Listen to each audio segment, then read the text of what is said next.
बेटा ये होता है कि हम इसमें करते ये हैं। सबसे पहली बात तो ये है कि क्रोमेटोग्राफी बेसिकली एक ऐसी टेक्निक है, क्रोमेटोग्राफी, जिसमें हम कलर्ड सब्सटेंसेस को भी और कलरलेस सब्सटेंसेस को, दोनों को हम क्या करते हैं बेटा, सेपरेट कर सकते हैं। लाइक लेट्स सपोज क्रोमेटोग्राफी एक separation separation and identification separation and identification technique है, बल्कि सेपरेशन एंड प्योरिफिकेशन टेक्निक है। इससे आप आइडेंटिफाई भी कर सकते हो और प्योरीफाई भी कर सकते हो, ये दोनों काम करती है ये technique. Identify separation and purification technique है।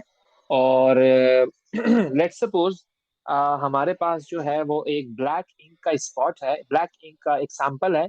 और मुझे ये बात पता है कि ये जो ब्लैक इंक है basically this is a mixture of different colours, this is a mixture of different colours.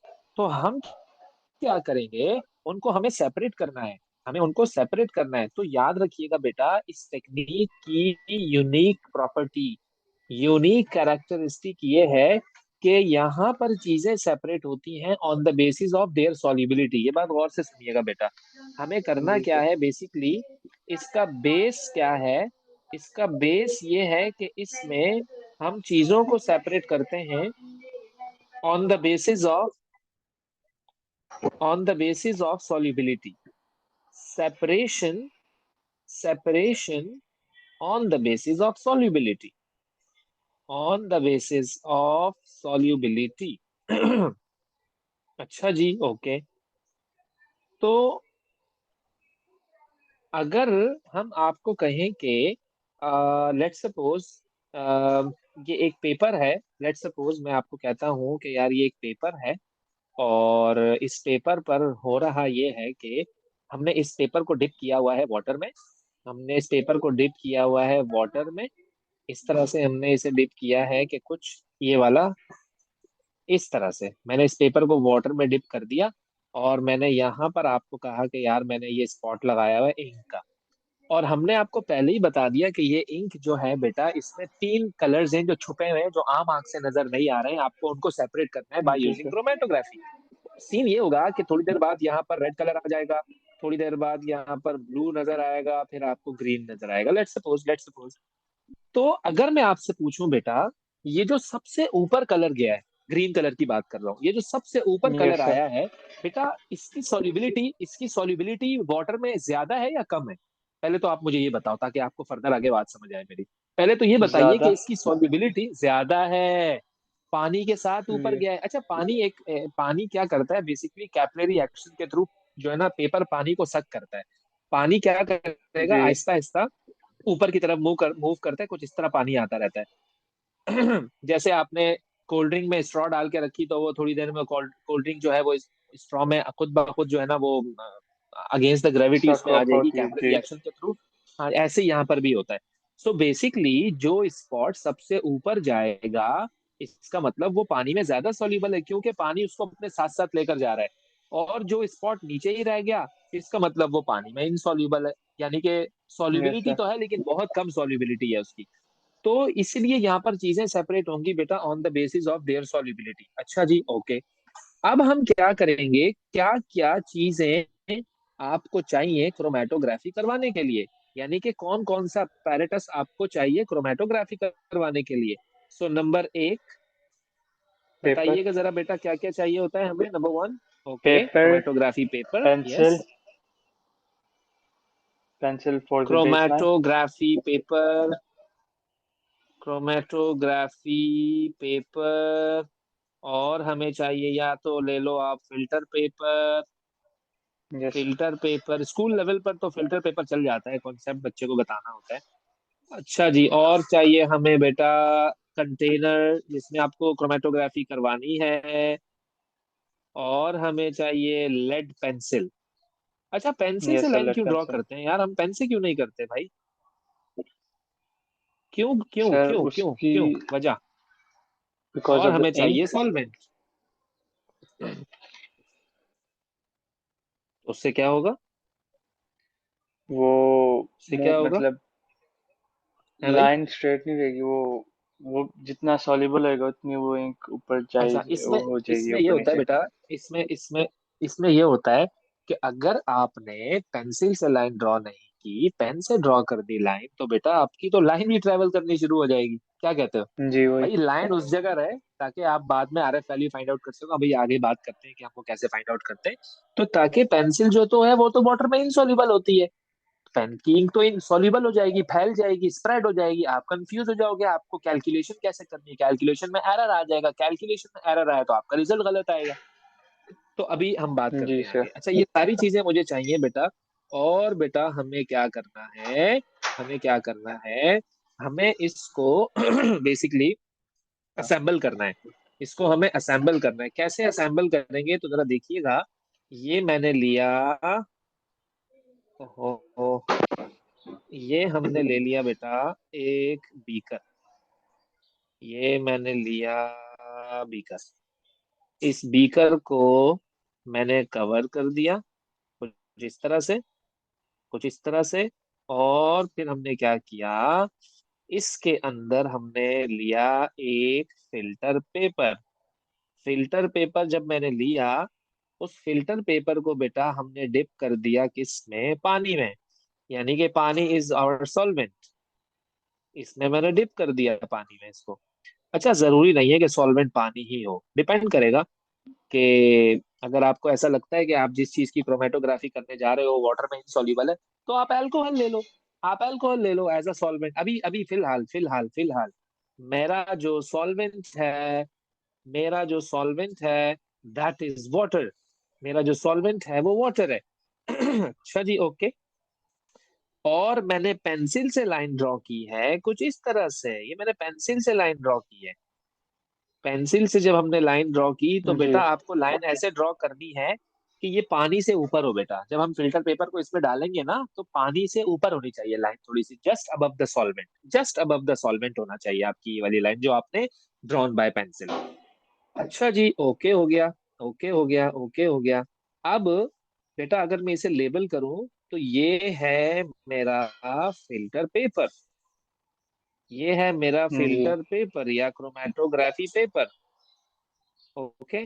और ये था हमारे पास water as a solvent. Water as a solvent.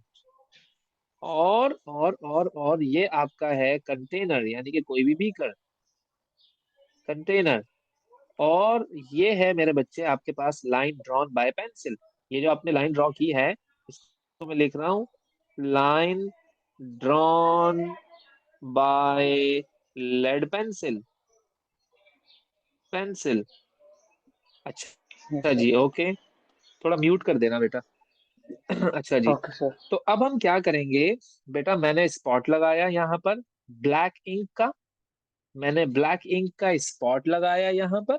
Black ink का स्पॉट जब मैंने लगाया तो मेरे बच्चे इसमें तीन कलर्स होते हैं। आप जरा मेरी बात आपको गौर से सुनिए बेटा।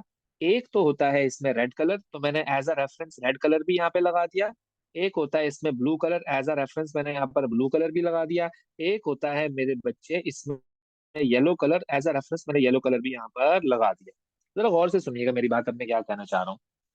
ऑब्वियस सी बात है, ऑब्वियस सी बात है मेरे बच्चे कि इसमें क्रोमेटोग्राफी जब स्टार्ट करेंगे, जैसे ही आप अपने फिल्टर पेपर को इस सॉल्वेंट में डिप करोगे, तो सॉल्वेंट जो होगा वो ट्रेवल करना शुरू शुरू करेगा। जब आपका जो सॉल्वेंट है वो राइज होगा, आपका जब सॉल्वेंट राइज अप होगा कुछ इस तरह से, कुछ ऐसे जब ऊपर आ रहा होगा बेटा, तो ऊपर आने के बाद वो यहाँ आकर रुक जाएगा। इस पॉइंट पर आकर वो क्या करेगा, रुक जाएगा। मतलब अगर आपने इस फिल्टर पेपर को यहाँ से नहीं निकाला तो हो सकता है वो सॉल्वेंट बिल्कुल ऊपर तक भी चला जाए। लेकिन बेटा आपको यहाँ पे लाके रोक देना है, ज्यादा ऊपर तक नहीं लेके जाना आपको। बेटा ये जो लाइन है ना जहां तक सॉल्वेंट आके जिसने स्टॉप कर दिया, बेटा this line is your solvent front. बेटा this line is solvent front. यानी जहां तक, यानी आप इसको कहते हो कि distance travelled by the solvent is the solvent front. Distance travelled by the solvent is solvent front मेरे बच्चे। और और ये जो मैंने तीनों स्पॉट यहाँ पर लगाए हैं ना बेटा, ये तीनों स्पॉट जो मैंने यहाँ पर लगाए हैं बेटा, इन्हें हम कहते हैं रेफरेंस, रेफरेंस स्पॉट्स। इन्हें हम कहते हैं रेफरेंस स्पॉट्स। अभी आपको बात समझ आ जाएगी, नो टेंशन। रेफरेंस स्पॉट्स हैं ये बेटा, रेफरेंस स्पॉट्स हैं ये। अच्छा जी, okay, now chromatography is going to start. क्यों कि बेटा ये सारे के सारे वाटर सॉल्युबल हैं। अब हुआ क्या, अब हुआ क्या बेटा, जब पानी जब ऊपर आएगा तो ऑब्वियस सी बात है कि इनको अपने साथ साथ ऊपर लेके आएगा, यानी कि थोड़ी देर के बाद जब आप देखोगे, थोड़ी देर के बाद जब आप देखोगे बेटा, ये रेड स्पॉट आपको कुछ यहाँ नजर आएगा। थोड़ा सा इसको थिन कर लेता हूँ। बेटा रेड स्पॉट आपको यहाँ नजर आएगा थोड़ी देर बाद। और बेटा ब्लू स्पॉट आपको कुछ यहाँ नजर आएगा। और बेटा जो येलो स्पॉट है ना आपका, वो आपको थोड़ी देर बाद कुछ यहाँ नजर आएगा। ऐसा नजर आएगा, थोड़ा लाइट हो गया ना, मैं इसको डार्क कर देता हूँ, थोड़ा यहाँ नजर आएगा रेड येलो स्पॉट।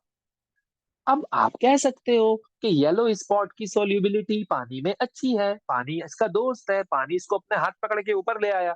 लेकिन जो रेड स्पॉट है उसकी सोल्यूबिलिटी तो कम है पानी में, पानी का तो अच्छा दोस्त नहीं है, वो रास्ते में ही उसने उसको छोड़ दिया। अच्छा, ये आपके रेफरेंस पॉइंट है। जाहिर है बात है यार, आपने यहाँ पे ब्लैकिंग भी तो लगाया हुआ है, या ये भी तो मूव करेगा, ये भी तो मूव करेगा, इसके अंदर से भी तो कलर्स निकलेंगे भाई। तो बेटा जब ये मूव करना शुरू करेगा ना, तो इस ब्लैक इंक के अंदर से बेटा, इस ब्लैक इंक के अंदर से कुछ कलर्स आपको, एक तो कलर यहाँ नजर आएगा बेटा, ओके। और मेरे बच्चे एक कलर आपको नजर आएगा इस ब्लैक इंक से निकला हुआ यहाँ पर बेटा। और एक कलर बेटा आपको नजर आएगा इस ब्लैक इंक से निकला हुआ कहाँ पर, यहाँ पर, यहाँ पर नजर आएगा। ये रहा। तो आपका जो असल रिजल्ट है ना, आपका जो असल रिजल्ट है ना बेटा, वो तो ये है, ये है आपका असल रिजल्ट। लेकिन बेटा आप देखो, आप देखो, गौर करो, इसका डिस्टेंस इससे मैच हो गया, इसका डिस्टेंस इससे मैच हो गया, इसका डिस्टेंस इससे मैच हो गया। पक्की बात है कि आपका सैंपल में ये तीनों चीजें हैं, तो रेफरेंस भी यूज करना है, वरना पता कैसे लगेगा। रेफरेंस यूज नहीं करोगे तो पता कैसे लगेगा। This is the identification technique बेटा। ये है, सेपरेट किया आपने कलर, तीन कलर सेपरेट कर लिया आपने ब्लैक इंक में से। अच्छा सर, मैं तो ब्लैक इंक से नहीं कर रहा भाई, तुम ले आओ स्पिनच ले आओ, साग ले आओ, तुम पालक ले आओ, तुम वो भी तो ग्रीन कलर का है ना, वो भी बेटा आपको पता है कि वो भी मिक्सचर ऑफ कलर्स है, वो प्योर कलर नहीं है। करके देख लेना बेटा आप, उसमें भी सभी सेपरेशन हो जाती है और बड़ी अच्छी सेपरेशन होती है, आपको नजर आएंगी बकायदा चीजें कि आपका ग्रीन कलर सेपरेट हो गया डिफरेंट कलर्स में। वो भी एक एक्सपेरिमेंट है। सही है। तो हम बहुत सारे काम कर सकते हैं क्रोमेटोग्राफी से, लेकिन अभी हम क्या कर रहे हैं, ब्लैक इंक को सेपरेट कर रहे हैं। अभी हम ब्लैक इंक को सेपरेट कर रहे हैं। अच्छा जी, मुझे मैथमेटिकली प्रूव करना है भाई कि वाकई में ये सेपरेशन है या नहीं है। तो आप एक काम करें, हमारे पास एक फैक्टर होता है बेटा, that is called the retardation factor. RF value होती है बेटा हमारे पास रिटेंशन फैक्टर भी होता है। RF वैल्यू क्या होती है बेटा हमारे पास, RF वैल्यू कैसे, सो RF is equal to distance of distance of solute, या तुम्हारा स्पॉट, सैंपल स्पॉट जो भी होगा, divided by distance of the solvent, divided by distance of the solvent. अच्छा, मैं एक काम करता हूँ, मैं फाइंड आउट करना चाह रहा हूँ RF वैल्यू किसकी, रेड स्पॉट की। मैं रेड स्पॉट की RF वैल्यू फाइंड आउट करना चाह रहा हूँ। अच्छा जी, ओके। तो सर क्या करें फिर हम, सर क्या करें फिर हम, आप एक काम करें, आप एक काम करें बेटा, अपने बैग से स्केल निकालें जरा। अपने बैग से जब आप स्केल निकालेंगे, उस स्केल को बेटा आपको क्या करना है, जीरो कहाँ रखना है बेटा आपको। अरे कहाँ गया भाई, ये रहा। बेटा आपको जीरो, यानी कि जीरो आपको रखना है मेरे बच्चे, इस बेस लाइन पर, इस बेस लाइन पर आपको जीरो सेट करना है कुछ ऐसे करके। सही है, ऐसे करके जीरो सेट करना है। और बेटा आप देख लो कि आपके जो रेड स्पॉट का, आपके जो रेड स्पॉट का वो डिस्टेंस आ रहा है वो कितना आ रहा है बेटा, रेड स्पॉट का डिस्टेंस कितना आ रहा है। तो क्या नजर आ रहा है बेटा आपको अब्दुल समद, कितना डिस्टेंस आ रहा है रेड स्पॉट का, जरा देखिएगा। 1 पॉइंट, मेरे ख्याल में 1.4 आ रहा है, समथिंग 1.4 समथिंग, सही कह रहा हूँ ना मैं, जी सर, सही कह रहा हूँ 1.4 ना। जी। हाँ हाँ, अब एक काम करिए जरा बेटा, अब आप अपना टोटल डिस्टेंस भी देख लें कि आपके सॉल्वेंट ने कितना मूव किया है, देखिएगा जरा, मैं थोड़ा सा ऊपर कर रहा हूँ। आपके सॉल्वेंट ने कितना मूव किया है ये बेटा, जरा बताइएगा। 3.8। एग्जैक्टली 3.8। अब मैं एक काम करता हूँ, डिस्टेंस ऑफ रेड स्पॉट जो कि कितना आया था अभी, वन कितना था, कितना था, 1.4। 3.8 एंड 1.4। बेटा जरा डिवाइड करवाइएगा, आंसर बताइएगा क्या आ रहा 0.368। है। ये गुड हो गया, गुड हो गया जी। अब मैं करना चाह रहा हूँ RF वैल्यू किसकी, ब्लू स्पॉट की। ब्लू स्पॉट की RF वैल्यू मैं फाइंड आउट करना चाह रहा हूँ। तो बेटा अब मुझे क्या करना चाहिए, RF is equal to distance of blue spot. पता नहीं क्या है, देख लेते हैं इसको अभी, डिस्टेंस ऑफ ब्लू स्पॉट कितना है। तो बेटा डिस्टेंस ऑफ ब्लू स्पॉट है मेरे बच्चे आपके पास, क्या लिखूं, अब्दुल समद क्या लिखूं, देखिएगा जरा। 2.4। 2.4 एग्जैक्टली, 2.4 मैंने लिखा। और बाकी टोटल डिस्टेंस तो सॉल्वेंट का वही रहेगा ना, वो थोड़ी चेंज होगा भाई। दैट वाज जी 3.8। जरा बताइएगा आंसर बेटा क्या आ रहा है।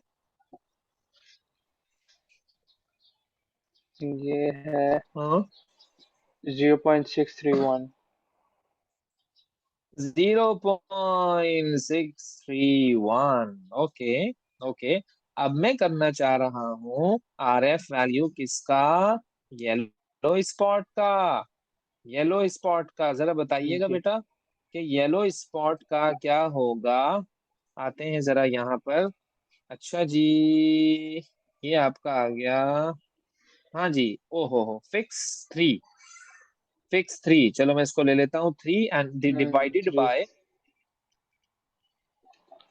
3.8। 0.789। बताइएगा जरा आंसर। 0.789। तो ये आपके पास 3 स्पॉट्स थे उस कलर के अंदर, और तो उन तीनों स्पॉट्स की जो RF वैल्यू थी वो थी ये जो आपके सामने है। तो बेटा ये आपने इसको मैथमेटिकली भी लिख लिया, ये आपने इसको मैथमेटिकली भी लिख लिया है। तो ये आपको काम करना होता है, ये आपको काम करना होता है इसमें, कि आप क्या, आपने कैसे क्रोमेटोग्राफी की और आपने कैसे उसको मैथमेटिकली उसकी RF वैल्यू फाइंड आउट की, ये बात प्रूव की कि you have 3 components in the same sample whose RF values are 0.368, 0.631 and 0.789। यहाँ तक क्लियर है सब, ओके है। जी जी, यस सर। ओके हो गया जी।